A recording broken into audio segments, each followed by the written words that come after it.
Hey, everybody, how you doing? Well, that's good. You're listening to PHLY Flyers. That's right, PHLY. My name is Bill Matz.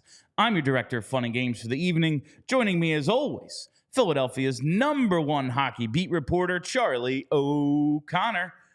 Charlie, what's up? How you feeling, my friend? I mean, it was a shutout in South Philly last night. I don't know how the soccer matches went, but you come into Philly. It's tough to generate any sort of offense, it seems. Yeah, you're just not going to score any runs or goals or points. Well, points. I don't know about the Eagles. We'll see where they're defensively. They're fine. There might be a couple points this week. Yeah, I mean, against Miami, I think there's probably going to be a few points. I just got to ask, and I know I told you I was going to start with something else, but do you think a team can be destined to win a title, Charlie? Like, I don't know if I've ever felt about a team the way I do this Phillies team. Like, I was confident in 2017. In 2010, I just kept telling myself they didn't come back against Boston just to lose, maybe to just make myself feel better. But this Phillies team on a mission right now, I don't know. We talk about unfinished business sometimes, and like there was the Tampa Bay team a couple years ago that has the awesome regular season, swept in the first, come back and win it all. I guess like that Virginia UVA team, the team that lost in the first, the 1-16 loss. And then they come back but this like level of unfinished business, I don't know if I've ever seen it. Like I just have this confidence that this team is going to win a World Series. I don't know why, but I mean I know why. It's because they're killing everybody. But I'm blown away by them right now. I mean the vibes are fantastic at the moment to me, and yeah. It definitely feels like they're on a roll, but for me, it's also just the fact that all of the players they need to be playing well are playing well. And my big concern, truthfully, going into these playoffs was they had one starting pitcher who I trusted. Now they have three.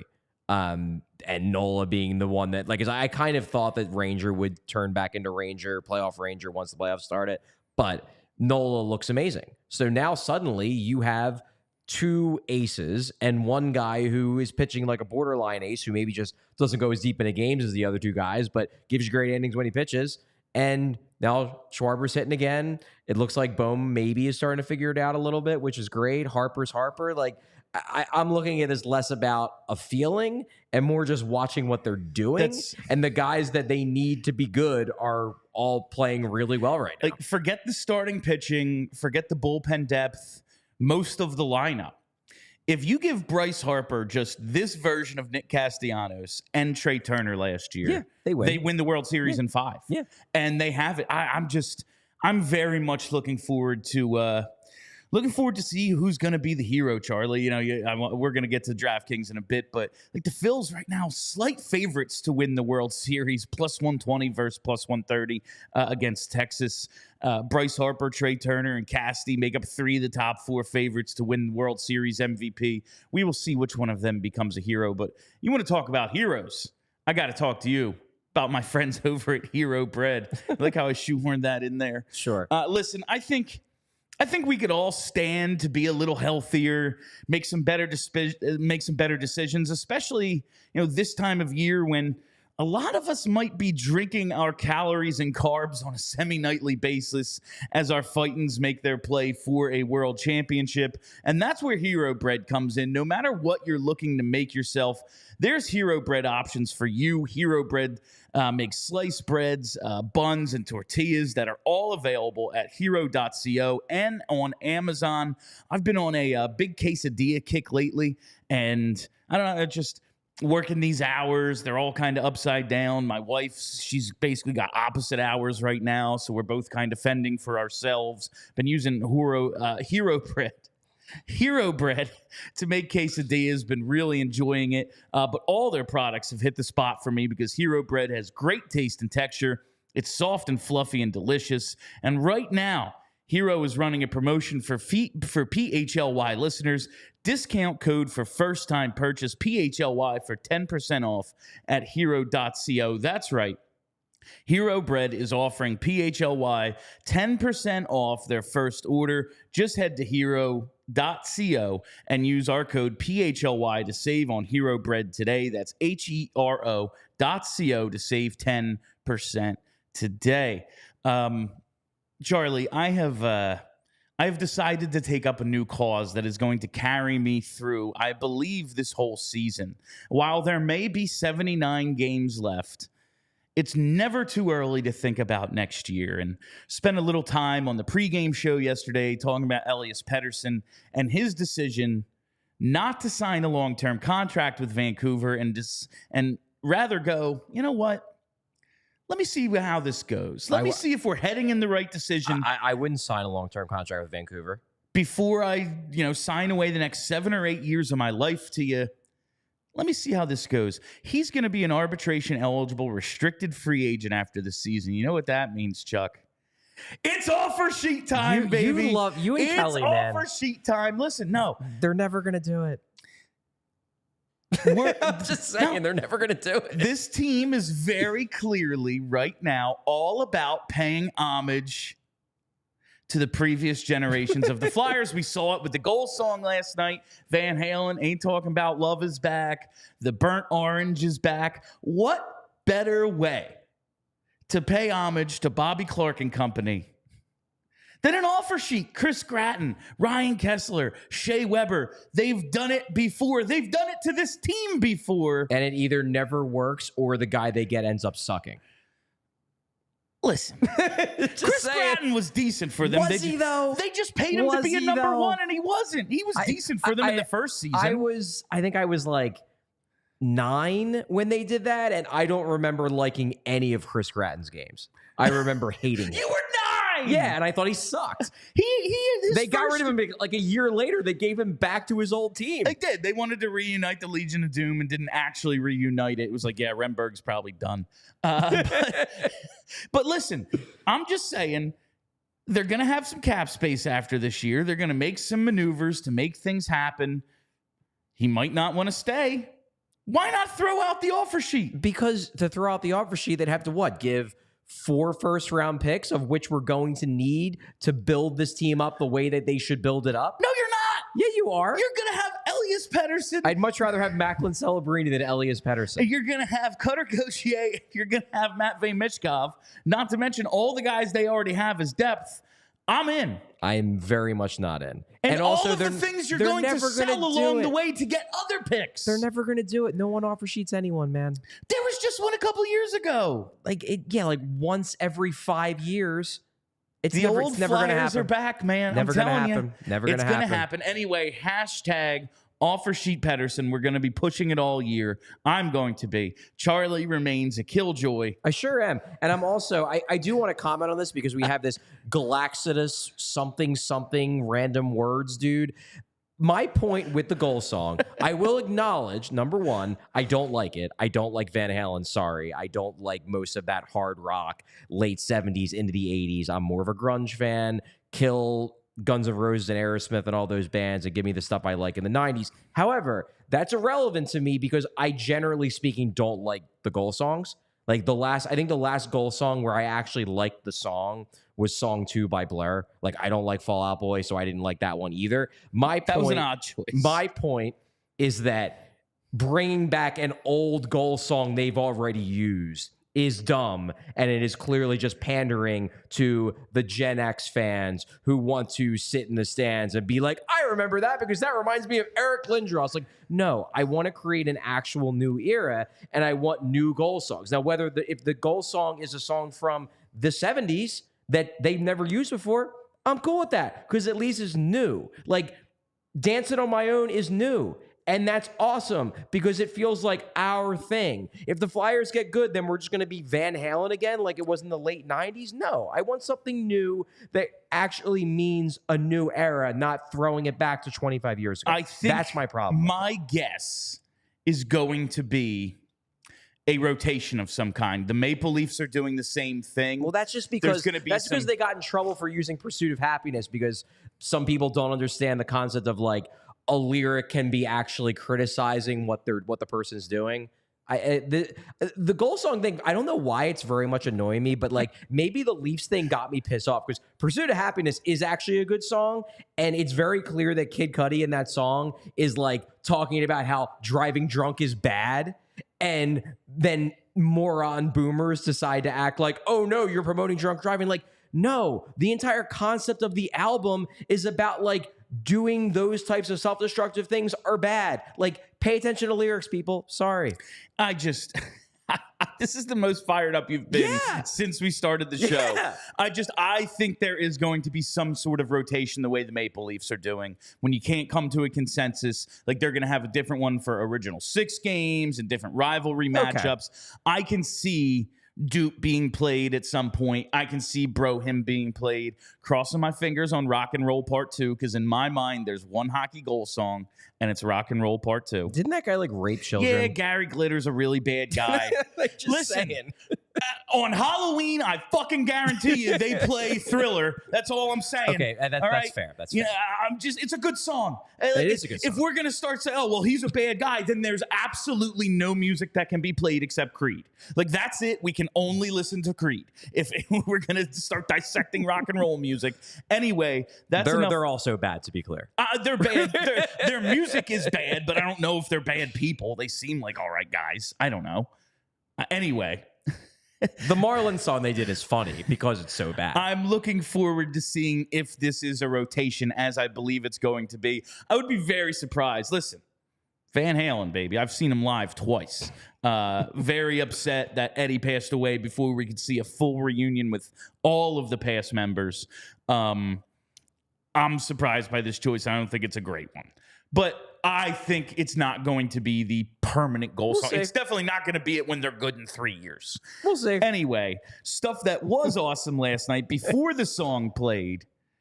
I got to talk about Couturier's move. Okay. That was, outside of a couple Demko saves, by far the highlight of the game. Yeah. Maybe the Konecny hit when he was chasing someone down was pretty cool.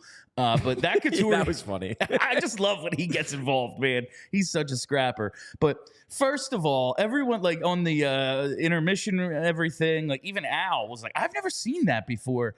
I swear I've seen Couturier do that before. So he after the game, he said that he was inspired by Martin St. Louis, who I believe has done that before. Okay. He also made the joke that, well, he's had 2 years to practice what his goals are going to be, so he wanted to try something new. All he can do. That's actually a great quote. It's a pretty good quote. That's a really good one. Carter Hart said that he has seen Couturier use it in practice before, so he's tested it out. It was really cool, and I think it was just really cool because Sean Couturier, obviously, he's coming back from this injury. There was that little bit of a scare the last couple of days because he missed practice. Then he obviously played, ended up, and we'll get into this, the Morgan Frost scratching. But it turned out Couturier would be playing. He basically said, look, he turns 31 in December, I believe. So he's in his 30s now. Yeah, you know what? I'm not in favor of load management for him in terms of games, but very much in favor of load management for him in terms of practices. You know what? If that's going to keep him healthier, if that's going to let him play out the next 7 years of this contract, yeah, do what you got to do because he's got a no movement clause and that contract ain't going to be easy to trade. So take care of him if that's what's going to allow him to play into the rest of this decade. But I love to see the fact that he's back on the scoreboard. Obviously, he got the assist in game 1, but it was really cool to see that happen in the home opener. I know the crowd wasn't big, obviously, it because seemed like of the it Phillies. filled up after because you took the picture of the it definitely filled up gritty, from there. Yeah, the gritty introduction, and there was like 11 people there. Yeah. I was like, oh my god! Well, but the thing you have to remember, like the greatest tailgate in the world is going on outside. Well, obviously, but the thing you have to remember too is that not only did you have the Phillies game competing with it. The game started at 6. Yeah. Like people aren't off work yet. Yeah. Like most people get done work at 5:30. They're not going to be able to get down there in time, even if there wasn't a massive traffic jam because there were 3 games going on. Like, look, I'm very much in favor of giving the Flyers shit when they deserve it. There were a lot of people on social media last night that you could see who just enjoys just enjoys giving the Flyers shit because they are pissed off and they like making fun of the Flyers at every turn, and the people that do it because they actually care about the team. The people that were criticizing the Flyers last night for not having a full arena, they're the people who are just doing it to be dickheads. I mean, if there was ever incentive, even if you had tickets, not to go. Oh, yeah, it's going to take you 6 hours. Yeah, exactly. Like, people were literally stopped in the middle of the road and were walking to the arena. I'm all about making fun of the Flyers. Listen, they've earned it. That one, like it's a rebuilding team Yeah. on the busiest night in South Philly history. Exactly. Like they could have been dicks and said, no, we're not changing the start time. Yeah. Tough shit. It's our home opener. I bet the mayor would have been like, yeah, you are. Yeah, you are. Oh, he's not doing shit. Fair. Yeah, he's just one checked more out. thing on the Couturier move. I did see, like, I think during one of the intermissions, maybe after the game, the guys on the bench saying they knew it was coming because he's been practicing it. We're going to see at some point in like a shootout. I can't imagine he gets like another penalty shot. That would be kind of wild. It'd be cool if he did. It would be. My guess is we see that again, and with a little twist, he adds the Forsberg / Richards back against the grain tuck move.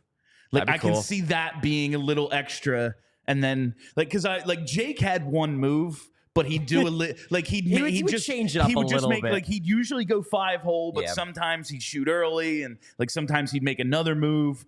I can see this being like where this is Couturier's starting point, and then we see little variations on it. I just love that stuff. I love the shootout. Coots kind of has. He has good hands. He has the frame of a Forsberg type guy. Because I mean, every time I see that goal, all I can think of is the stamp. You know, and I wasn't even. I was alive, but I wasn't like aware to watch that game. But I've seen the video. I've seen the stamp hundreds of times. The classic Forsberg, one-handed goal and whatnot. And guys try to do it all the time. So hey, if Couturier wants to try that one out, I'm cool with it. But going back to just Coots in general, I was really happy to see him get on the scoreboard. You could tell he was really happy. The celebration was big. The guys are really pumped for him. And he's looking more and more like Sean Couturier. And again, when he missed that practice, you're like, oh God, is it the back? Is it another injury? Is this going to be a thing? It still could be. We're only 3 games in, but he did not look like a guy who was hampered in that game. To me, game 3, and this you could say this for most of the guys on the team, to be honest, but that was his best game so far. Yeah. And the fact that he's trending upwards and he's only getting more and more comfortable with his line mates, he's getting less and less rusty. It bodes well. And, I'm not saying advanced stats are everything, but this guy has incredible advanced stats through 3 games. I noted in my column after the game. And while for most guys, I'd say 3 games, small sample. For Sean Couturier, who has a decade of putting up great advanced stats, you're like, nah, this is just him. Like he's 31. We've known him since he was a teenager. Yeah, like this is just what he does. The sample size is a continuation of, what he does. It just makes me feel better that he is going to be able to come back. Maybe not 100% of what he was pre-injury, but pretty darn close. And that's really cool. Not just, as I said on Twitter during the game, not just for the Flyers in terms of winning a couple extra games this year, but in terms of furthering the rebuild. Because if they had a 3C quality Sean Couturier on a near $8 million cap hit for the next 7 years, they were never going to be able to trade. Like that's something that it doesn't kill your chances to be a successful team, but it sure makes them harder. It makes it more difficult. And if he's a good player and then the cap goes up and suddenly, $7.75 million doesn't seem that bad for a second line center. Hey, we could be cooking with gas here. Not with Pettersson at 12 on a 1C, man. Oh my God. I mean, come on. I'm betting on it. And if you want to place that bet, you should do it at DraftKings. The NFL season is going strong, and DraftKings Sportsbook is hooking up new customers with an offer that's even stronger. Bet $5 on any game this week to score $200 instantly in bonus bets. And DraftKings isn't stopping there. All customers can take advantage of a sweetener offer every game day this October. Get in on the game day greatness. Download the DraftKings Sportsbook app now and use code PHLY. New customers can score $200 instantly in bonus bets when you bet $5 on the NFL. That's code PHLY only on DraftKings Sportsbook, an official sports betting partner of the NFL. The crown is yours. Gambling problem? Call 1-800-GAMBLER. Visit www.1800gambler.net. In New York, call 8778-HOPE-NY or text HOPE-NY. In Connecticut, help is available for problem gambling. Call 888-789-7777 or visit ccpg.org. Please play responsibly. On behalf of Boot Hill Casino and Resort, licensee partner Golden Nugget Lake Charles. 21 plus, age varies by jurisdiction, void in Ontario. Bonus bets expire 168 days after issuance. See sportsbook.draftkings.com/football terms for eligibility and deposit restrictions, terms, and responsible gaming resources. I want to do. You had a good one going there. In that jurisdiction. One yeah, got me. Just one more thing. You said you aren't pro load management in terms of games with Couturier. No. Why is that?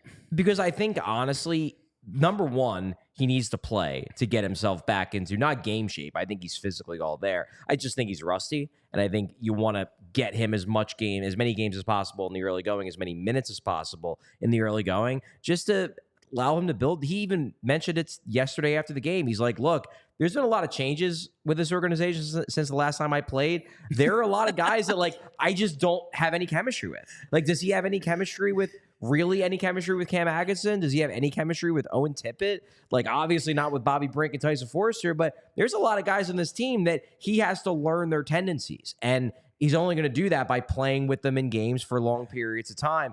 And as for, like, the idea of load managing over the course of the season, no, because I don't want this to be a thing with him. If he misses a game here and there, then it's just going to present the narrative that he can't do it. Because, well, I envision a scenario where Couturier could be part of the future, either because he doesn't want to leave or because he's just real good. And, hey, in 2 years, he could still be real good at age 33. Like, look at Claude Giroux. He's still real friggin' good at age, 36? Something like that. He'll be 36 in January. Yeah, exactly. So I can envision a scenario like that, but let's say it does happen where they have a conversation with Couturier in a year, and Couturier is like, you know what? I want to chase down a cup. I'm open to a trade. I don't want the narrative to be out there that this is a guy who can only handle 60 games now. I want him to show that he can handle 82, and I think he wants to as well. I fully understand your reasoning. I'm just looking ahead to those age 33, 34 seasons when this team hopefully is good. I want to keep some miles off him until then. Fair. You would hope that the year and a half that he didn't play did take some miles off. I understand. It's just like getting hit hurts. You know? True. Like, I want him good to go. Like, I want him good to go for when this team is healthy. But this is where hockey is just like, no one's saying certain NBA players can't do it. Like, yeah, like Joel Embiid, because he's actually hurt all the time. Yeah, fair. But, like, yeah. He's also 7 foot. Yeah, he's also, like, yeah, his back, knees, and feet are ticking time bombs because humans aren't supposed to be that size. Exactly. but like, I'm just, like, no one's saying certain NBA players can't do it. It's just, like, yeah, Tuesdays in January really don't matter at all, so who cares? Like, and that's where the NHL is far different from the NBA, and that's good for fans in the stands. Like, you want to see the best possible product. I just, like... And it does. How much different is 20 minutes, like one night, like a couple of times, I guess? Is that really? That's fair. Although I will say, and I don't follow the NBA closely enough really to know the ins and outs of this, but it honestly seems like the NBA is starting to move away from load management too. It's gotten to a point where, like, flex scheduling, they can't even, everyone's out tonight. Oh, thanks. You know, we're paying for these TV rights. Right. Like, TV rights keep the NBA afloat. It's not like half the teams. Gambling. Yeah, half the teams don't draw. It's like, it's all about the TV rights. And like, oh, yeah, well, Kawhi isn't playing and we can't make him. Yeah, like, that just kind of happens. I'm just saying that I think part of it obviously is money because money runs everything. But part of it too is that what I've read is that there's been more studies that say, like, hey, we may have went a little too far with this thing. Maybe it's not the worst thing if these guys play. Yeah, they are making absurd amounts of money. You'd think they would, go and earn it. But whatever, that's a different show. Want to talk about this forward rotation to start off. Now, Tyson Foerster and Bobby Brink. We're thinking when Couturier's quote unquote banged up heading into this game, it's like, all right, well, maybe this presents a little bit of an opportunity. You move Lawton to a center spot. Now you can get both of the young wingers into a game. Yeah, Couturier plays and they still figure out a way to do it. They scratch Morgan Frost. He is the odd man out in the home opener after leading the team in even strength points last year. We talked about this a little yesterday, but I think it bears. This is the story right now. Yeah, it was a noteworthy move, and we got a chance to talk to Morgan Frost today after practice. Oh, because you mentioned, I believe, on either the pregame or postgame. It must have been postgame because you were talking about the player introductions, right? And when they go to him, he doesn't look like a dude who's happy to be like, oh yeah, I'm here, I'm a company man, happy to be here. He looked pretty crushed. He looked upset, and we've talked about like different levels of veterans apparently get different levels of respect and accountability. Morgan Frost while no longer a prospect, has apparently not made enough deposits in the bank to earn the home opener. And he hasn't been great to start. It's not as if the first 2 games were great. Also, it's 2 games. What did Morgan Frost have to say? I think that's really what it boils down to. And give Morgan Frost credit. And, this is what a guy has to do, especially a guy in his situation where, he very well knows that John Tortorella is not his biggest fan. And if Morgan Frost were to not say all the right things after something like this, that's only going to put him further into John Tortorella's doghouse. So I will say credit Frost, but also not really sure he had much of a choice. He said all the right things today. Basically said, look, it sucked. I didn't love it. I understand that I haven't played well these first 2 games. Bobby Brink and Tyson Foerster have played well. I understand why they want to get them in. And also, 2 games doesn't make a season. I still have time to get this going and have the season I want to have. Said all the right things. I pushed him a little bit on the Torts relationship, and he dodged it, which understandably so. Basically was like, look, you spent all last year trying to get in his good graces, and then 2 games in, he scratches you. Like, are you worried about it? And he basically said, well, I think Torts knows I'm a good player, and I hope he does. And then Does he? Then Jordan Hall pushed him a little bit further. Basically was just like, the home opener thing, was that tough? And basically was like, well, wasn't the best thing in the world, but I would, if I'm John Tortorella, I probably don't want him out there ripping me. Yeah. But I don't want him fucking happy No, about and he being wasn't like, happy. like he's allowed to say, no, that sucks. Yeah. Like, I'd want him to say that. If he didn't, I'd go, well, he doesn't have it. Of course. He can be as good as he wants at this game. He doesn't have it in here. And if he is upset about it, good. I want him to be. That's the whole point of using the healthy scratch to fuck with guys' minds. Yeah. Like, I just think, and this is, I mentioned this on the post-game show last night, and this is still, I think, the best argument against it is that Torts obviously wanted to get the kids in. It's not like Frost was the only older-ish guy who had struggled in the first 2 games.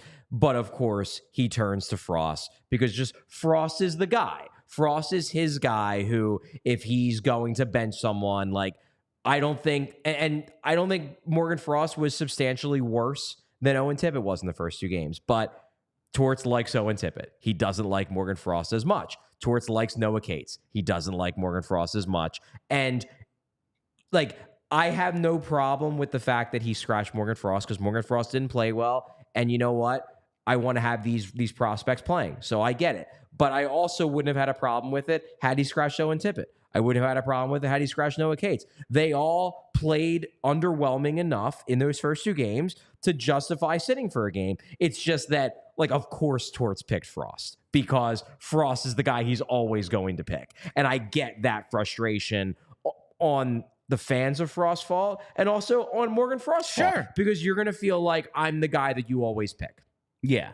And now the question just becomes, I know Torts has said basically, like, I ain't going to tell you what the rotation is until game day. Yeah. Like, there's not, even if he has it, got a little bristly in me even after if he that has one. it predetermined or whatever, he's not going to tell anyone. It doesn't seem as if he even does. But like, now the question becomes, we both were impressed by Bobby Brink's game last I think night. he had a great game. And if there is any sort of like overlap in skill sets, it's Brink and Frost. Now, That's granted, fair. different, It's a fair point. different positions. Yeah. But It's a fair point. like, I didn't think of that, but you're right. Tyson Foerster didn't stand out the way Brink did, but he was fine. Yeah, he was like, bad. How long does this last? Is this a 1 game? We want to see these two both in the same lineup, and with the Couturier thing, it was weird. Do you think this is going to be a regular occurrence? Do you think he's now in a rotation the way we didn't think he was? So I don't think he's in a rotation. I will say that. I don't think this is now a 3-man rotation. They only have so many centers. Yeah. I mean, Lawton can play center, Lawton, but the obviously, versatility, yeah, yes. he's more of a wing, but he can play center. What I do wonder, though, like, my guess is that Torts made this decision with the assumption that he was going to sit a game. I wonder if he's going to now sit 2 because the team was just so damn good. And you know how coaches are. Coaches look at it as, well, I'm not going to change the lineup. Like, we just outshot the Canucks 23-2 in the second period and torch them. So I'm not going to change it up. These guys deserve another game. I could see that, but I don't think this is going to be a thing where, number one, I don't think Morgan Frost is now in a rotation. Number two, I don't think this is going to last more than 2 games. I think he'll be back in by the end of the week. But given the way the home opener played out, it wouldn't shock me if they stick with the same lineup, just as kind of like an attaboy, you guys killed it. You deserve to play the same way the next game and show that you could make this into a thing. But no, I think, number one, I don't think Torts will do that. Number two, I do think this would be an opportunity where Danny Briere might flex his muscle a little bit and be like, hey, Torts, like, I know you don't love this guy, but I do. And I don't want you sitting in for 3 straight games. Like, this is bullshit. Get Morgan Frost back in the lineup.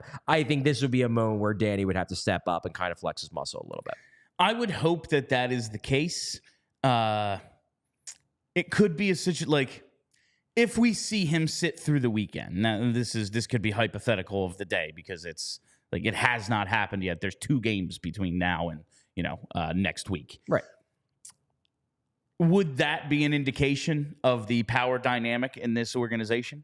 Like if he's out Thursday and Saturday, would that be like, oh, yeah, Torts is in charge? Well, I mean, I don't think it would tell me that Torts is in charge, but it would definitely hint that Danny isn't willing to go to bat. He's not willing to fight this battle. And then you wonder, okay, well, what battles are you actually going to be willing to fight? Because as we talked about it, I mean, I've interviewed, guys like Keith Jones, Jim Jackson, and they all say that they get the sense that Danny Briere has the kind of backbone that he's willing to stand up to Torts. It's tough for us to know that because all we see is the public persona of Danny Briere, the guy who just seems like this genuinely nice dude.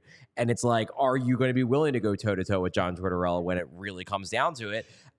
I've been told that he will. We'll see. We know the public persona, but we also know a dude who's about this big. It's fair. Was not just a great player when there are no fucking rules and you're allowed to just like slash people and hold people. It's the playoffs. Like he's Mr. Playoffs. His stick was a weapon. He's not just a nice, smiley little Frenchman. He's pretty tough. Yeah. You couldn't score that many playoff goals not being tough. It's a fair point. He was definitely a game day player. And if you want to see those guys perform on game day, you got to use GameTime. Listen, buying tickets to your favorite events shouldn't be stressful. GameTime is the fast and easy way to buy tickets for all the sports, music, comedy, and theater near you. With killer deals on last-minute tickets and their best price guarantee, you can stop stressing over the tickets and start getting hyped for the fun you'll have. GameTime is the place for last-minute ticket deals. Forget planning months in advance. GameTime has deals on tickets right up to the day of the event. Get exclusive flash deals on tickets for football, basketball, baseball, concerts, comedy, theater, and more. The GameTime guarantee means you'll always get the best price. If you find tickets in the same section and row for less, GameTime will credit you 110% of the difference. So snag the tickets without the stress with GameTime. Download the GameTime app, create an account, and use code PHLY for $20 off your first purchase. Terms apply. Again, create an account and redeem code PHLY for $20 off. Download GameTime today. Last minute tickets, lowest price guaranteed. It's funny, this rotate. We thought it was just maybe going to be 1-for-1 for a while with Foerster Brink, and this Frost thing has introduced a new element that we'll have to track over the next couple of days and weeks. When I'm just writing out the names of the defensemen, now one of them is due to injury, but even without including Rasmus Ristolainen, 4 of the 8 guys are up for debate in the lineup, and we have not seen, a Mark Stahl sit out yet, but Emil Andrae didn't play last night, has only played 1 of the first 3. Egor Zamula continues to impress. He's played 2 of 3. Stahl has played all 3. And Nick Seeler, a little bit of a surprise that you said maybe he's a guy who could be on the outs, but he was paired with Andre today, I believe. Well, yes. So he was paired with Andre because Zamula was paired with Risto, who skated in full. We interviewed him after practice. He seems optimistic. What I had always heard was that it seemed likely that Risto is going to be back at some point this week. Now, whether that was, Tuesday, obviously it wasn't. It could be Thursday. It could be Saturday in the first game of the road trip. But the optimism was that he was going to return. When he comes back, he comes off IR. They're finally going to have to make a decision on Sandstrom or whether they want to maybe send Andre back down. I would waive Felix Sandstrom in a second because I don't think he would be claimed, but clearly they have more concerns on that front because they've stuck with 3 goalies now for over a week over a this week. is week 2. It's week 2. Yeah. Just trying to come up with the timing here. Time isn't real. Anyway, I would say that, the way that the ice time has gone, it seems like Sealer is getting the least on average, and they have him playing the right side on a pairing with, he was with Zamula last game, but he's mostly been that right side defenseman with left side partners, with the young guys. Well, you get Ristolainen back, suddenly you have a actual right shooting defenseman rather than a left shooting defenseman playing the right side in Sealer. To me, it just makes sense. And it's not like the minutes have hinted that they are on track to scratch Mark Stahl anytime soon. So if you want to get Risto in, either you have to bench both rookies, which I don't think it seems like they want to do. It seems like they want to keep this rotation going because they really are valuing the idea of developing these kids. So either you have to scratch both of them or you have to pull, in my mind, one of Walker, who I think has played pretty well, Stahl, who I thought was mostly fine last night, aside from that board, but was bad the first 2 games, and then Sealer, who has been whatever. Like, I don't think he's been great. I don't think he's been awful. He's just kind of been there in limited minutes. So I'm looking at this and I'm saying Sealer, to me, is the most likely person to go out for Risto if they want to keep a rookie in. And then from there, you kind of have to figure it out. Charlie, you're calling Mark Stahl fine, but I'm getting messages from people that he's actually the worst player in the league and makes Andrew McDonald look good. Wow. Which is some shit I never thought I'd hear, quite honestly. I mean, he was bad the first 2 games. No, he was not good. I thought last night he was fine.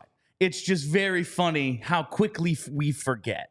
McDonald was much disaster. I mean, honestly, I'm not even going to pin this on McDonald. McDonald was finally, in his final year as a Flyer, he presented himself as a decent third-pair defenseman, just an overpaid third-pair defenseman. Truly the worst defenseman I've seen in recent years is Keith Yandel. Like, come on. No, he couldn't skate. He's the one. Yes. Like, he's the one we should point to as he's worse than him. He was terrible. It's worse than Keith Yandel. Yes. Keith Yandel was not an NHL defenseman that year. Just McDonald was the embodiment of the issues with the organization. Fair. Like, he was a mascot almost more than, like, it just, like, I don't know if I've ever disliked a player on the ice more than A-Mac, just because it was what he signified. You're absolutely right. And it was like, you don't even know what a good player looks like. It was also the fact that the organization consistently tried to sell fans on the idea. Oh, no, you're wrong. Yeah, that you're wrong. Actually, he's good. Yeah. And I'm not. It was very funny because, like, then you would talk to other people like that weren't in the Ron Hextall inner circle, and they would just, like, that were with the Flyers, and just be like, yeah, he was bad. Like, we all knew it. It's like, well, then why were you lying? It was what endeared us to Chuck Fletcher right away, because he made us feel like we weren't all insane. Yeah, like, they got rid of Yori and they got rid of McDonald, and it was like, oh my God, I'm not wrong. And then that, and then he found his own guys. Yeah, then he found God damn it. Anyway, so Egor Zamula last night played yet another strong game. Scores the first goal of his career.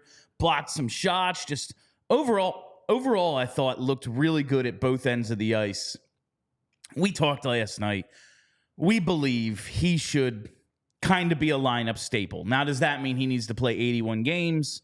I could be sold. That was good. I like the fact you said 81. 81 because he already missed too. one. Yeah, that was a nice little heads up thing. Good job. You're a good host, Bill. Yeah, like if he ends up playing 75 instead of 81, like, I can live with it as long as he's healthy.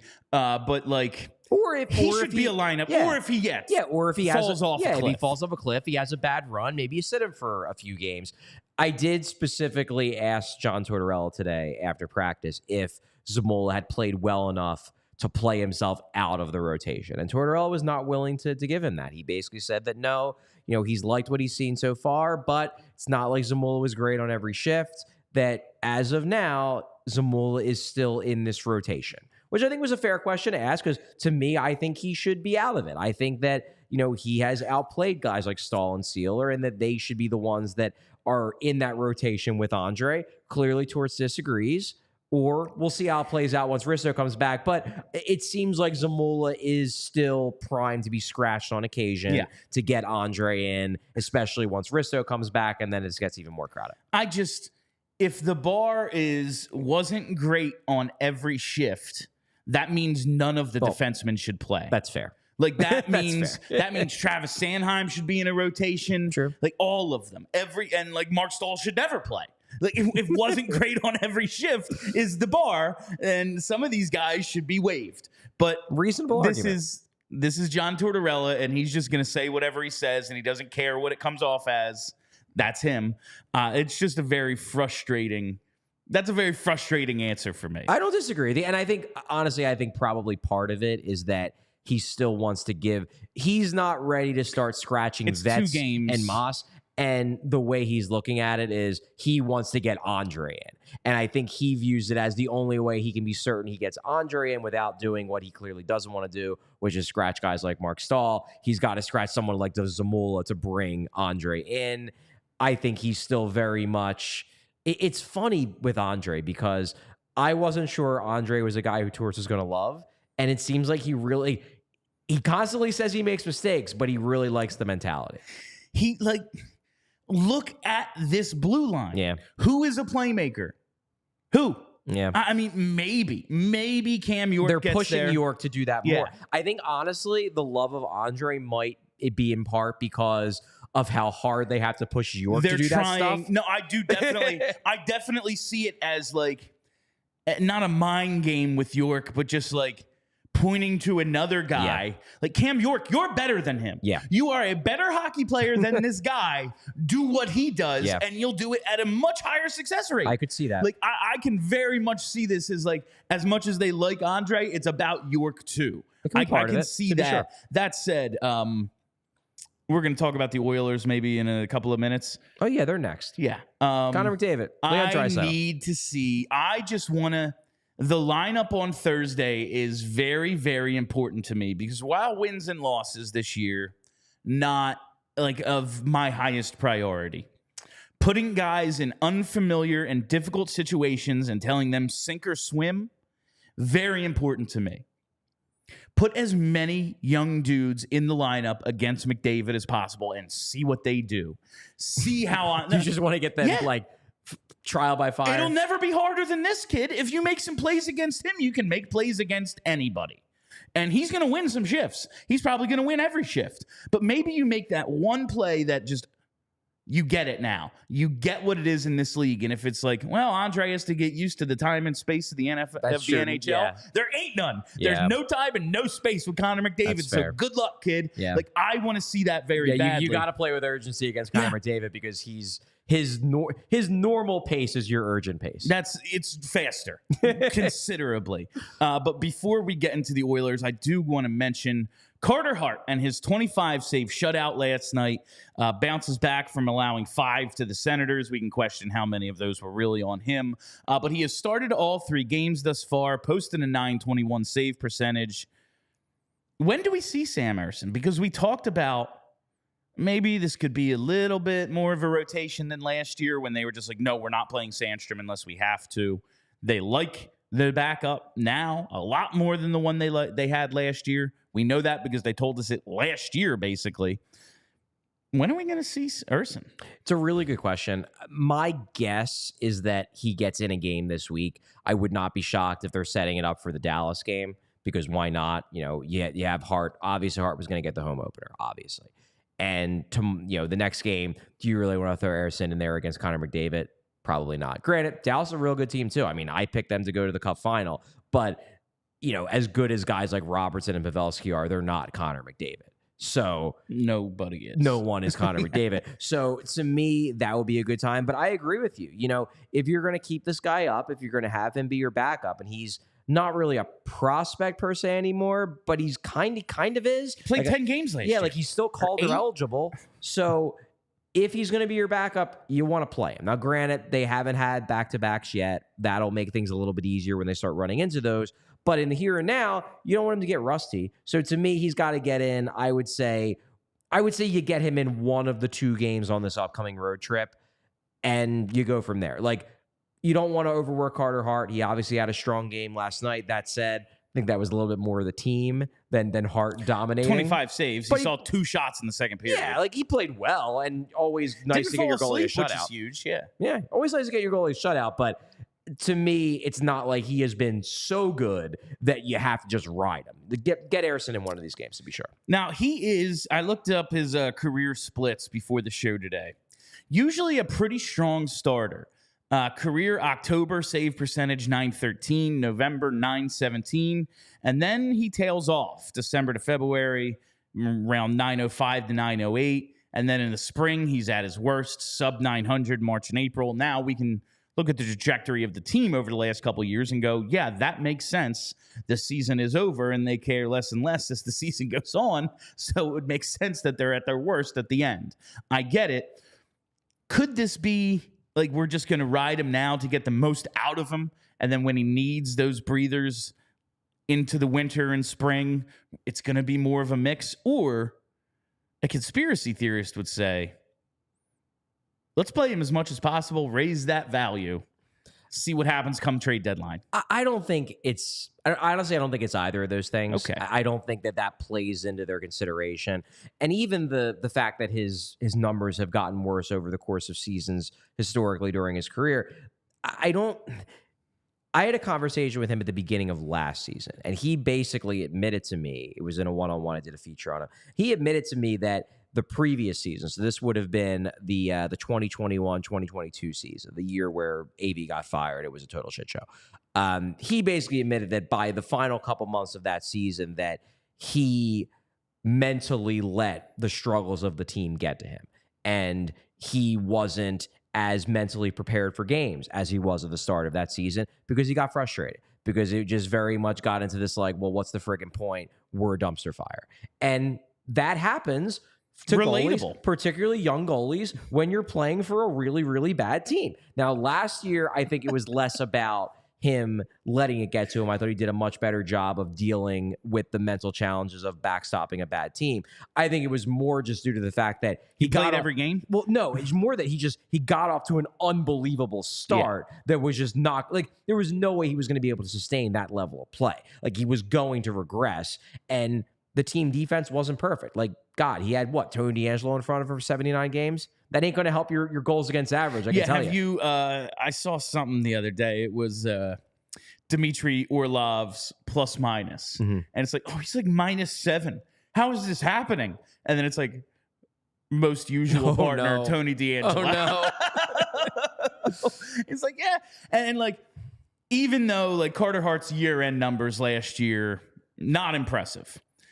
All the advanced metrics I've seen, it's like, oh yeah, it was like Sorokin, it was Olmark, and then like he's right there in the top 5 of like the goals save above expected and all the different versions of that shit. I think it went down. He went down a bit as the year went on, but I think he finished in like the top 15. He was very clearly like more than a couple goals above expected, so he performed at an above average level for a starter. Despite the usual public stats not looking great. Exactly, yeah. Like you might look at his save percentage, I think it was like 907 or 908, something like that. It was below 910, but in reality, like if he was on a team with a good defense that prevented quality chances, it probably would have been something more like, 917, 918. No, if he's on Colorado, he's in like Vezina conversation. Yeah, well, like, maybe not that far, but at the very least, his surface level numbers, when you glance at his stats, you're like, oh yeah, got Carter Hart. He's a pretty darn good number 1. Whereas in reality, Carter Hart was a pretty darn good number 1 for the Flyers last year. It was just on a team that was giving up tons of scoring chances pretty much all year and, just wasn't that good. And there's going to be games where I think any goalie is going to just get frustrated when the team in front of him is playing like shit. And then that 5 goals allowed, it sticks with you.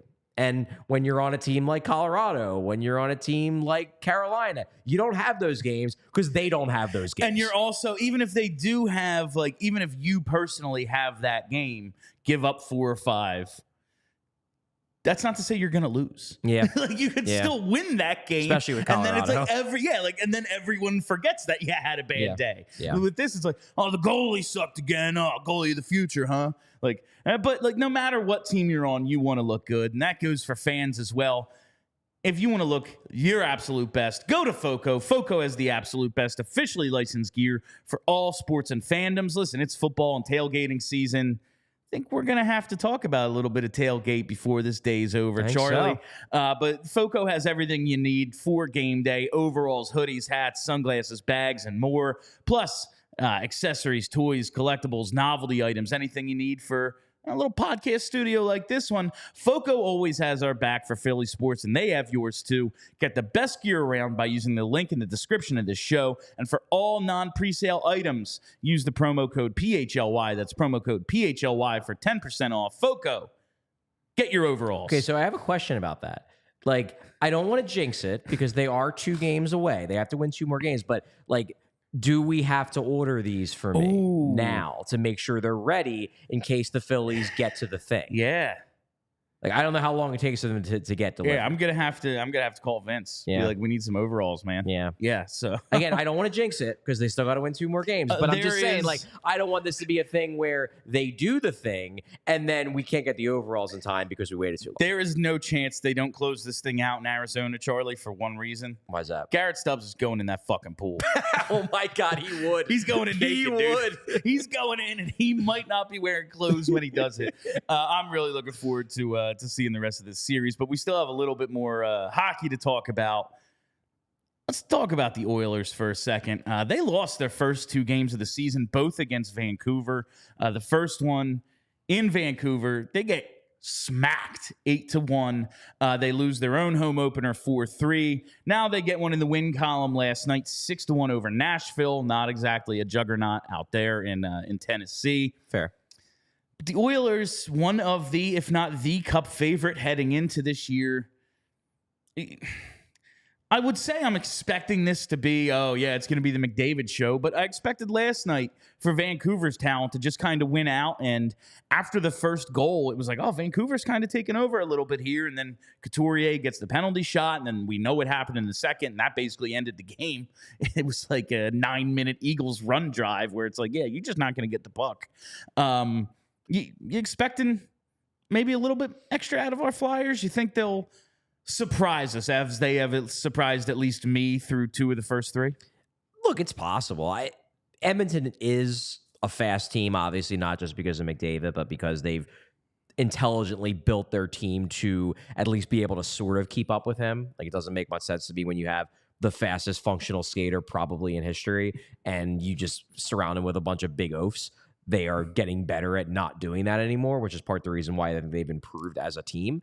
That said, the Flyers, they've played well in 2 of their 3 games. So maybe they can keep up with them. They're definitely quicker. They have guys like Ryan Poehling who are legitimately plus skaters. Granted, he's a 4th liner, but still, they have some guys who can skate. Owen Tippett isn't a McDavid level skater, but he's pretty damn quick. They are getting faster, I think. This team plays faster than what I thought their, like, each guy's individual speed is for this. Like, this Flyers team has impressed me with how quickly they play, whether that's another year of a lot of the same guys together, another year with Tortorella and understanding what he's expecting from them, whether just an infusion of, Ryan Poehling and some younger, more athletic guys like Egor Zamula. Whatever it is, they're not a chore to watch, is what I said to open the post game last night. And I'm looking forward to this matchup with the Oilers. What I will say, and Torts had an interesting comment, which I tweeted this out because it reminded me very much of your response to game 2, where basically, and it was very funny that Torts was open enough about this to straight up say it, because it's not the kind of comment you usually hear from an NHL coach because they're so terrified to like offend other teams and whatnot. But basically, Torts said that, hey, after that Ottawa game and how bad we looked, I came away from that game and I thought, like, man, is Columbus really that bad? Like what? How could we? That was my main takeaway. How could we play that well against Columbus and then play this poorly against Ottawa? Is Columbus just a total dumpster fire? And then he's like, well, then we went out against Vancouver and played real well again. And his response basically was like, look, this might just be us this year, where some nights we go out there and we look like a pretty darn good hockey team. And then some nights we go out there and we look like an AHL team. Like, that just might be who they are, given how young they are at key positions, not just talking about the prospects, but they got guys like Owen Tippett, who's off to a slow start, guys like Morgan Frost, who is off to a slow enough start that he got scratched. Like, these are guys that are playing near the top of the line. Noah Cates is taking on tough minutes. Cam York is your number 2 defenseman. And Travis Sanheim has never been really a top pair defenseman. A lot of these guys impressed us last year, but it was because they gave us more than we were expecting. Yeah, we don't know what any low. of them actually are. Exactly. Like, we don't know what Owen Tippett is. I think you can pencil him in for 30, but like he's had one good season. Morgan Frost had half of one good season. Like, I don't know what Noah Cates is. Yeah. We think he's Couturier light, but he might, like, there's no telling what these, like, basically sophomore players are. Yeah, so maybe what the expectation should be this year, which is why I can't go into a game against Edmonton and say to myself, like, man, if they do what they did against Vancouver to Edmonton, they could really play them tough. They might be able to squeeze out another win. Like, yeah, if they play the way they did against Vancouver. If they play the way they did against Ottawa, they're going to lose 10-0. So we'll see. And we're too early into the season to know which of those teams is more likely to be the real Flyers, the team from Columbus, Vancouver, or the team against Ottawa. I think it's probably closer to the Ottawa team personally. I definitely don't think they are going to be out shooting teams 23-2 in a single period. It would very be surprising. Often. It would be quite surprising. But, maybe the Columbus game is kind of the middle ground where they can outplay the bad teams. Edmonton is not a bad team. No, that's like my guess. And again, it's 3 games. Who the hell knows what this team is going to be at this point? My guess is it's going to be opponent dependent, not just how good they are, but if you bring your A game, you can probably beat the Flyers. Yeah, I think if you that's do fair. not, it is going to be a fucking struggle. Yeah. Like, good luck. Yeah. Because they're just going to try really hard because that's John Tortorella. Yeah, and Ottawa brought their A game, and they kicked the shit out of the Flyers. Yeah, exactly. Like, Vancouver, probably flying a little high. They just beat their rival a couple of times. They crushed them on opening night. Then they went to Edmonton, beat them there. Now it's like, all right, now we got to go to Philly against this team that's, openly saying they're rebuilding. Yeah. Little emotional letdown. Flyers can absolutely take advantage of that and play the way they did. Like, that's what I think this team is going to be. A good team can beat them if they bring their A game. It's going to be a struggle on a lot of nights, though, because they're going to try real hard. Before we wrap up here, Charlie, October 28th.